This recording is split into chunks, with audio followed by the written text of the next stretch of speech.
Ya. Di situ ada PDI Perjuangan dan Gerindra begitu. Jadi sebetulnya dalam konteks ideologi politik PDIP dengan Gerindra ini gak jauh-jauh amat, bahkan saudara dekat. Mereka ini sepupu, katakan begitu. Jadi dari kacamata ini sebetulnya pemilu 2019 itu adalah derby Manchester United dengan Manchester City, kira-kira begitu. Jadi derby antara PDIP dan Gerindra.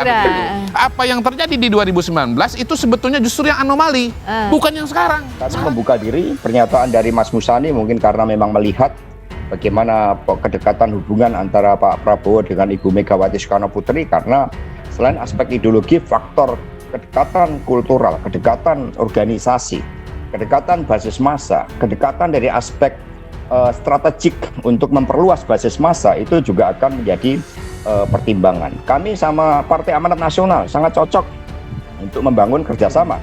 Hal yang membedakan Jokowi dengan Prabowo adalah tingkat kepercayaan publik pada Jokowi itu tinggi sekali. Orang kalau belajar membaca dari hasil survei ini, orang tidak percaya pada Pak Prabowo. Itu catatannya. Artinya apa? Orang lebih suka Jokowi walaupun kinerja pemerintahan ini menghadapi gelombang besar dengan tantangan ekonomi global dan situasi global. Itu suatu hal orang masih menaruh kepercayaan. Coba tolong dipikirkan, ayo bareng-bareng. Saya juga ini udah mulai ingin ngomong deh sama Pak Jokowi. Kipi ya toh Pak, saya sendiri kan ya nggak tahu. Sekarang yang harus pegang komando. Seperti sekarang kan Satgas pandemi ada Satgasnya. Seharusnya itu kan yang begitu. Dibantu sama TNI, polisi, saya lihat ini sama BIN, pokoknya itu gotong royong kita.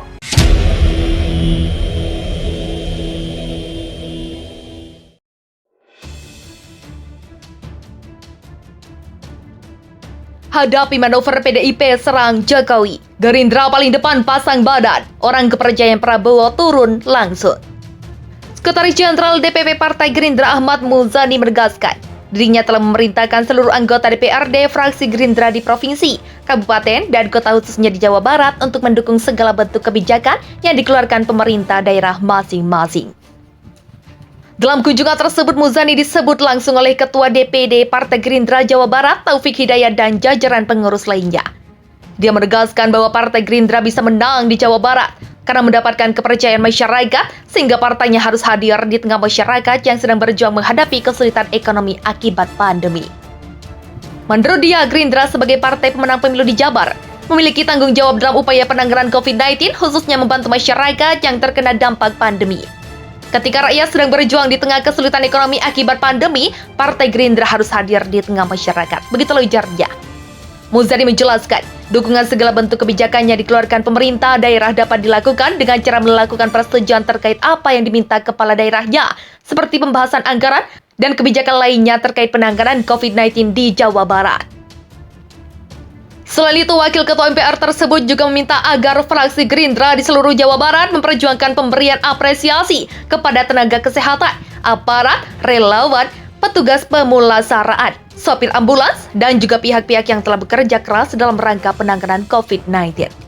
Kami minta kepada kawan-kawan seluruh anggota DPRD Jawa Barat di tingkat provinsi, kabupaten, dan kota untuk memprioritaskan pemberian apresiasi oleh pemerintah daerahnya masing-masing kepada nakes, aparat, petugas pemulasaraan, sopir ambulans yang secara sukarela bekerja mempertaruhkan nyawa mereka sebagai garda terdepan penanganan COVID-19. Begitulah katanya pula. Muzani meminta kepada seluruh anggota DPRD Gerindra se-Jawa Barat untuk turun ke daerah pemilihan masing-masing agar menjerap aspirasi sekaligus memberikan bantuan berupa sembako, masker, dan hal lainnya yang berguna untuk masyarakat. Dia juga mendesak pemerintah pusat agar segera mendistribusikan dosis vaksin ke Jawa Barat karena saat ini antusiasme masyarakat untuk divaksin semakin tinggi. Pada sisi lain, menurut dia, Jawa Barat merupakan salah satu provinsi dengan tingkat penularan dan kematian akibat COVID-19 yang cukup tinggi. Ketua DPD Gerindra Jawa Barat Taufik Hidayat mengatakan telah memberikan instruksi kepada seluruh kader Gerindra Jawa Barat, termasuk seluruh anggota DPRD Gerindra Jabar, untuk turun langsung membantu masyarakat. Kami sudah memberikan arahan agar seluruh komponen Partai Gerindra di Jawa Barat bersinergi dengan rangka membantu masyarakat terdampak COVID-19 Dengan turun ke dapil, masing-masing menyerukan bantuan berupa sembako, masker, serta hal-hal yang dibutuhkan. Ujar dia pula. Sebelumnya diketahui PDIP telah melakukan manuver politik mengkritisi pemerintah. Dua anggota DPR fraksi PDIP melempar kritik kepada Presiden Jokowi dan Menko Marves Luhut Binsar Panjaitan. Keduanya adalah Effendi Simbolon dan Masinton Pasaribu yang mengkritik terkait penanganan corona di RI. Bahkan Megawati menyindir sudah mengingatkan Jokowi untuk mengambil peran sebagai panglima dalam menghadapi bencana alam. Politikus PDIP kini kian gencar menyerang pemerintahan Presiden Joko Widodo. Kali ini anak buah Megawati, Soekarno Putri, menyoroti soal pertumbuhan ekonomi kuartal 2 2021 sebesar 7,07%. Pengumuman itu justru dianggap hanya merupakan klaim sepihak pemerintah. Namun hal itu sama sekali tak sejalan dengan kondisi real di lapangan saat ini. Pengumuman pertumbuhan ekonomi tersebut dianggapnya akan membuat publik bertanya-tanya. Soalnya antara fakta dan kondisi real jauh berbeda dengan klaim tim ekonomi Jokowi itu berbeda. Atas alasan tersebut, perbaikan ekonomi yang hanya dilihat dari besaran growth di kuartal 2 itu hanya sekedar klaim pemerintah. Pernyataan tersebut dilontarkan anggota DPR RI, fraksi PDIP, Darmadi Duryanto dalam keterangan tertulisnya dikutip Minggu 8 Agustus 2021. Angkanya benar, tapi bisa membuat masyarakat bertanya-tanya mengenai kebenaran angka tersebut. Karena masyarakat membandingkannya dengan situasi saat ini, ujar Darmadi. Kendati demikian, ia sepakat bahwa pertumbuhan ekonomi kuartal 2 2021 mengalami lonjakan yang tinggi.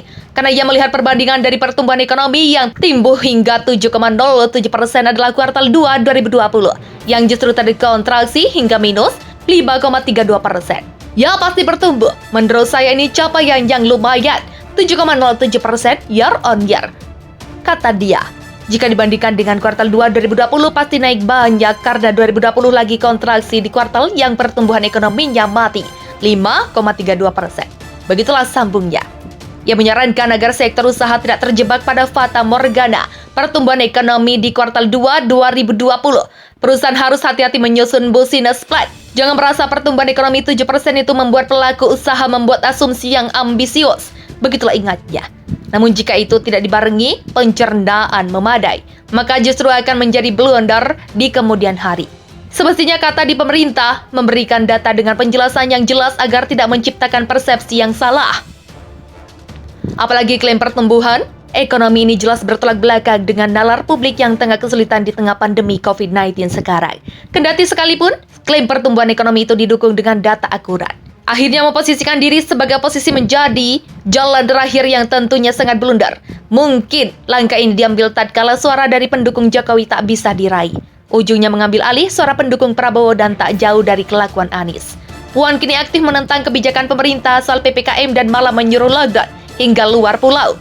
Seruannya pun didukung kader PDIP dan di DPR. Sungguh sangat disayangkan bagi partai pemenang pemilu 2 kali dan berpotensi menang ketiga bisa terjungkal gara-gara Puan. Serupa dengan pilkada di Jatim yang memenangkan Hovifah karena Azwar Anas diganti Putin. Karena rakyat yang waras tentunya lebih memilih jika kepemimpinan dari pejabat, bukan terahnya. Dilihat dari manapun, Emil Dardak jauh lebih baik ketimbang Putin yang membuat PDIP dan PKB justru terjungkal di Jatim. Serunya baik Puan ataupun Mega bisa bersikap bijak dan legawa adalah kesalahan Puan sehingga dirinya tak mendapat hati rakyat atau lebih tepatnya pendukung Jokowi. Kita tahu sejak dirinya tak banyak melakukan gebrakan sejak jadi menteri, kini setelah didapuk jadi ketua DPR RI pun tetap saja tak ada pembaharuan yang bisa dilakukan oleh seorang Puan. Intinya bukan salah Jokowi atau mendukungnya kalau dirinya tak dilirik masyarakat. Andai kata Puan bisa lebih vokal sejak awal pastinya ada sedikit banyak suara yang ia dapat.